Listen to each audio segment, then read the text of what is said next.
చాలామంది మనలో బుక్స్ చదువుతూ ఉంటాము, లేదంటే సైంటిస్టులు అవ్వడానికి కూడా చదువుతూ ఉంటాము, లేదంటే పెద్ద పెద్ద మ్యాగజిన్ పేపర్స్ చదువుతూ ఉంటాము, న్యూస్ పేపర్స్ చదువుతూ ఉంటాము, ఎన్నో కొన్ని బుక్స్ అయితే చదువుతూ ఉంటాము జ్ఞానాన్ని పెంచుకోవడానికి. కానీ పరిశుద్ధమైన గ్రంథం ఏం చెప్తుందంటే జ్ఞానమే దేవుడు, దేవుడే జ్ఞానము. ఈ పరిశుద్ధమైన గ్రంథం చదవకుండా మనం ఎన్ని చదివినా కూడా వ్యర్థమే అండి.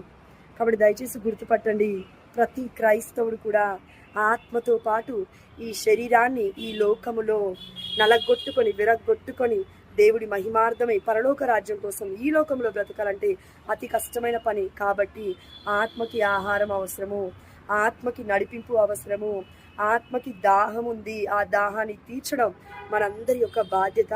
పరిశుద్ధమైన గ్రంథం చదవడం ద్వారా ఇది చేయకుండా ఎన్ని ప్రయత్నాలు చేసినా వ్యర్థమే. ప్రియమైన బిడ్డ, పరిశుద్ధమైన గ్రంథము పఠించాలి. దేవుని యొక్క వాక్కును దివారాత్రములు ఆనందముతో చదువుతూ రేయింబవళ్ళు దానిని ధ్యానించువాడు ధన్యుడు.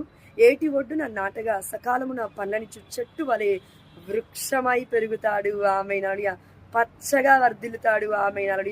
ఈ వాక్యం నోట్ చేసుకోండి. దయచేసి పరిశుద్ధమైన గ్రంథం చదువుదాం. దేవుడు మనల్ని ఈ వాక్యం ద్వారా దీవించునుగాక. ఆమేన్. హల్లెలూయా. God bless you all. Amen.